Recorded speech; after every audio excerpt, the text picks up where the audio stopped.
put a TV camera down and look around in the room.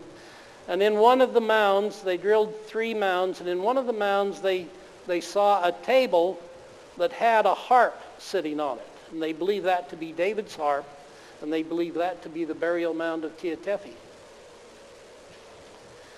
Well, the folklore of Ireland says that Olamfala, who is believed to be Jeremiah, left Ireland on the ships of Tarshish and sailed towards the land between the westward sea and the land between the eastward sea. Well, from Ireland, the land between the westward sea and the land between the eastward sea would be the North American continent. Now, there's lots of evidence of Hebrew-type people being in this land. Up and down the Mississippi, as far west as New Mexico, as far north as Michigan. There's writings, there's petroglyphs, there are lots of things that show the Hebrew culture and the Hebrew writing. And so there's even a strong belief that Solomon's ships came into that area and got precious metals and so forth. The land of Arkansas is a very rich land mineral-wise. There's almost every mineral imaginable in the state of Arkansas. And in Arkansas, you can go down there today and pay $15 and dig for diamonds in a place where there's known to be diamonds. It's a state park where they allow you to dig for diamonds and you get to keep everything you find.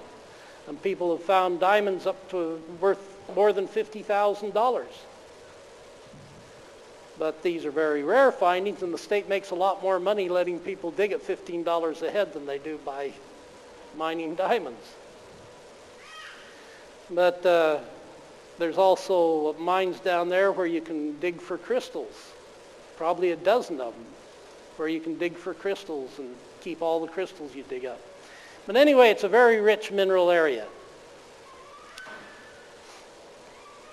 So Jeremiah left Ireland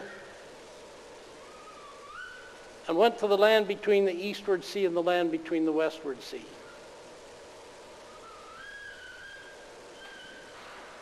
If you go to Mount Magazine, right there today, the mountain's kind of a different kind of mountain. It goes up and then it kind of has plateaus and then it goes up again. And around this plateau area, there's a roadway all the way around, and they've made campground sites where people out of Little Rock and the other cities could go up there and get into the cooler air and so forth and camp out for time. And so there's a road all the way around that peak. Now, I've put 2 compasses on the dash of my car, one that was strong and one that was weak, and driven all the way around there, and the weak compass wanted to point towards the middle of that hill all the way around. And even the strong compass had a tendency to pull off from true north towards the hill all the way around. So there are some peculiar things happening there.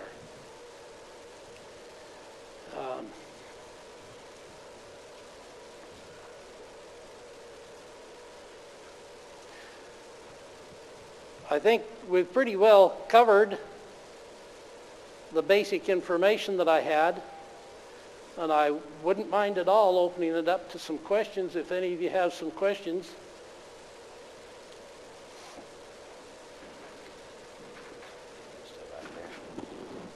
Yeah, we'll field some questions from you if you want.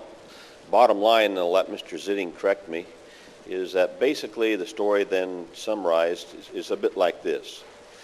When the Babylonians came into Jerusalem, we do know what month and day of year they came in because the Bible tells us that.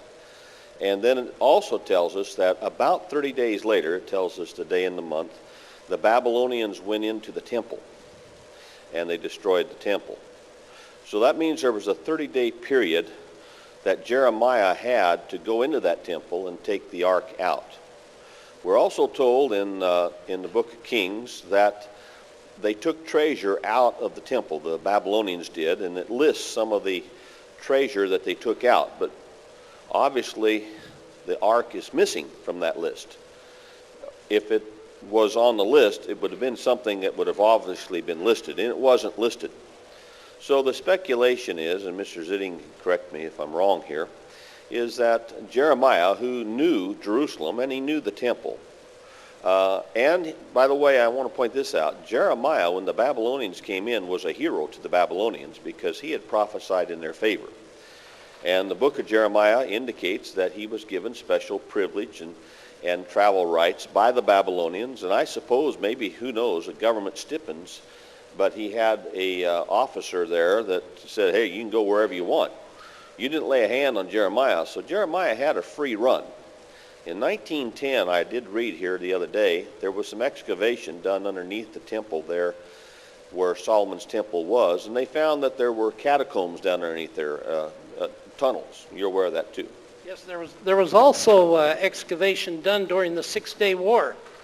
And I saw on national television one of the men, a geologist that was supposed to have helped with those excavations, say, I saw the Ark of the Covenant in the catacombs. Now there's a passage of Scripture that says, if they say I'm in the desert, don't believe them. If they say I'm in the catacombs, don't believe them.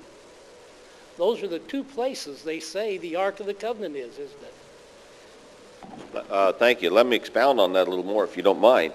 That passage really brought out to me when I had Mr. Zitting tell me that on the radio, something I don't think I'd seen before, because he'd pointed out that Jeremiah had gone to Egypt, and that there was a city in Egypt that was covered with a storm. In the movie, The Raiders of the Lost Ark, that city was identified. It's the city of Tanis. Remember, they thought that's where the ark was at. Well, if they say I'm in the desert, don't believe them. That would be the desert. And when it says I'm in the catacombs, I do believe these lion, snake, sons of hell dogs called Israelites, heavy emphasis on the lie, stomp them back to the hellholes they came from, are liars. And if you've noticed, I don't like them. And they will lie. I personally think they'd even try to set up a potential scenario. But if they said in the 7-Day War, it's in the catacombs, you can bet your boots, throwing your spurs, that it's not in the catacombs. Of course, question, where is it? Well, it appears, according to the way it looks, that Jeremiah grabbed that ark and a couple other items and slipped out underneath the caverns of the Solomon temple, and he took off with the king's daughters, and he went to Egypt first, just as Mr. Zitting pointed out, and why he went there, Mr. Zitting pointed that out as well. Later, he traveled on. He left one of the daughters in Spain. She married into royalty there in Spain.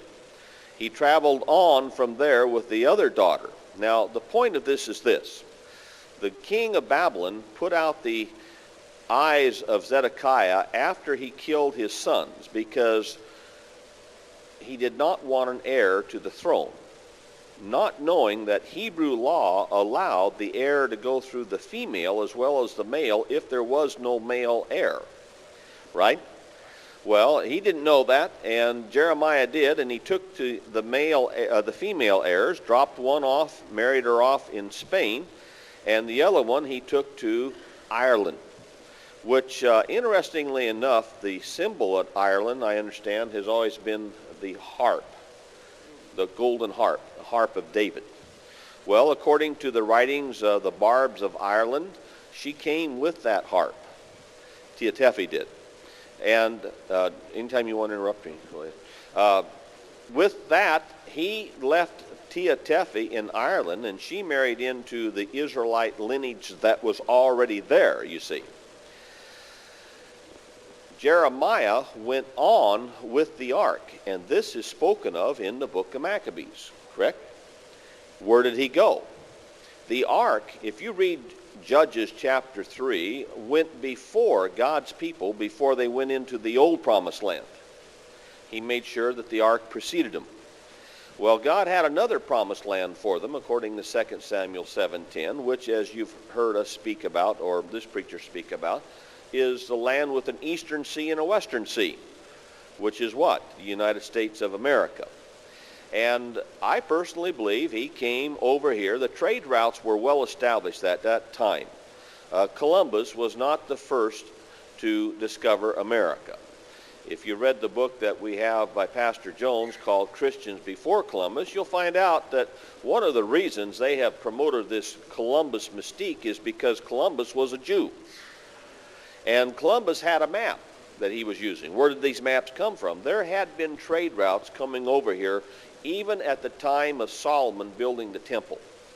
And those trade routes were established, and Jeremiah came over here, it appears, with the ark, because the ark precedes his people. And as he pointed out, came up the Mississippi River, and then up the Arkansas River that goes right through that valley that splits the mountains east and west. And as far as I know, that's the only mountain range in the world that has a valley that splits it east to west. And you heard Mr. Zitting point out how that would certainly fit the scriptures there. And then he had it planted in a mountain. I am of the opinion, and I think Mr. Zitting is as well, we might differ a little bit here, we've never compared notes, but when Moses was taken up on Mount Nebo, that mountain, it could have been that he was translated. The Bible talks about that. How many know what being translated means? It's when you read about in the book of Acts where Philip baptized the Ethiopian eunuch, and then all of a sudden he was gone. God has that ability to place a person here, preach this hour, and a place over another state the next hour. Nothing's impossible to the God of all flesh. Amen? Well, suppose it was the Mount Nebo right there in Arkansas, and suppose it was the vision that Mr. Zitting talked about, that he got a chance to see the children of Israel in the new promised land before Moses was taken home. I suspect that's the way it was, and that he was looking at the promised land that was even bigger and greater than what Joshua was going to lead the children of Israel into. And going to that promised land first was the Ark of the Covenant, and it probably is in Arkansas. Now, this is my part of the take. Poor Mr. Zitting. He gets a preacher up here, and the guy can't shut up, right? Do you mind? All right. Well, then he says there's one thing he wants to add. Well, in the movie, The Raiders of the Lost Ark, I thought it was interesting. Now, how many Arkansas people we got here today? I hope you're not going to take offense at Pastor Peters, okay? But I thought it was interesting in the movie, The Raiders of the Lost Ark, that when it was finally where the ark was at, it was surrounded by snakes. Remember that? There were snakes everywhere. And I think that's symbolic because the snakes constantly try to keep us away from the power of God. Well, it occurred to me that Arkansas is the most snake-infested place I've ever seen in my life. The kind that crawl on the ground and the kind that walk on two legs. There are plenty of them in there, too, in Arkansas. All right? So I wanted to put that in, and I'll let Mr. Zitting put his material back in this thing. Okay, I want to introduce one more idea to you, for you to think about. What do you think the abomination of desolation might be? Now, when Christ talked about, when you see the abomination of desolation sitting where it hadn't ought to be, in other words, it's an object, isn't it? Obviously. When you see it sitting where it hadn't ought to be, don't even go down from your housetop to gather your goods, but go straight to the mountains. Now, the word olives has always meant a symbol of peace and safety, hasn't it? And these Mount Olives or Mount Zion represent peace and safety. Now, when I was a kid, the atomic bombs went off and everybody said, oh, there it is, the abomination of desolation. It doesn't fit the description. If you take that word and look it up from the Hebrew that it was translated from, it means a counterfeit of something holy. What was the most holy object to Israel? The Ark of the Covenant. What about a counterfeit Ark of the Covenant sitting where it hadn't ought to be? Is the world being set up for one of the greatest deceptions of all times? I remember I grew up in the Salt Lake Valley, and there used to be a police chief there named Cleon Skousen, and he retired, and all of a sudden he had all the money he needed to set up his Jerusalem Studies Trust, and he's been teaching Jerusalem Zionism ever since. And I had a friend down in Arkansas that sent to Texas to get the Plain Truth magazine. And when it came to him, he found an article in there that he was very impressed with, and he called another friend. He says, look what I've found. And it was an article called something, I can't remember the name of it, but it was about the Bible. And it talked there how the Jews, the Jerusalem Jews, the rabbis, came into possession of the Masoretic scripts approximately 800 years ago. Now that would have been before the King James Version was translated. And that they took the scripts and rewrote them and destroyed the originals. And my friend says, wow, I've got to have a copy of that article. He says, give me the address. So he wrote for the article, and as I remember, it was a 1993 October edition. It had kind of a yellow cover on it. And when he got the edition, he couldn't find the article. So he called the friend in Arkansas, and he said, I can't find this article. Get yours out and let's compare them. And they compared them, same cover, same first article, same second article, same third article. The fourth article was this article on the Bible. They had plucked it out mid-edition and put a new article in. They'd stepped on some toes. And so we've got to remember that there's forces working among us both ways. Even the very elect would be deceived if it were possible. Even the very elect. And how will it not be possible? By knowing the truth. Now, what is the abomination of desolation spoken of by Daniel?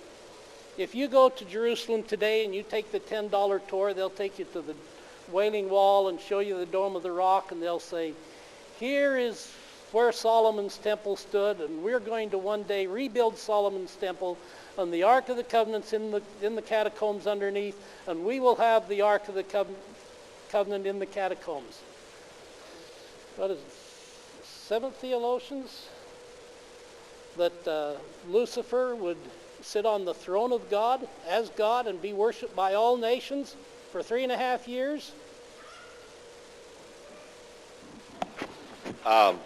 Any questions? By the way, we've got a little time. If you've got a question, now is the time. Okay. Yes, sir?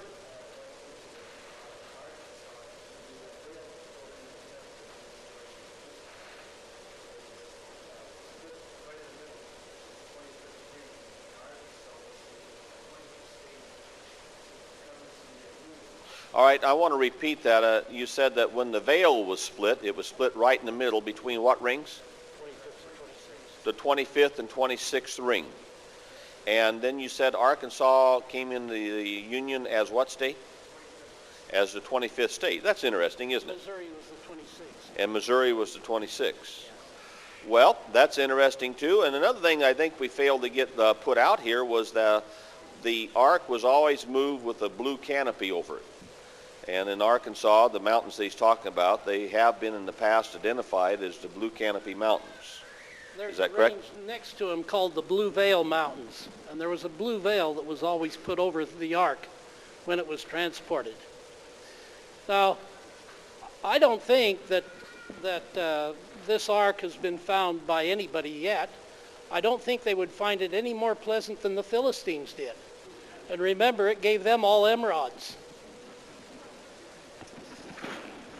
Very good point. I think we'll close on that point. Did you appreciate the message Mr. Zitting gave us? Thank you very much. Appreciate it.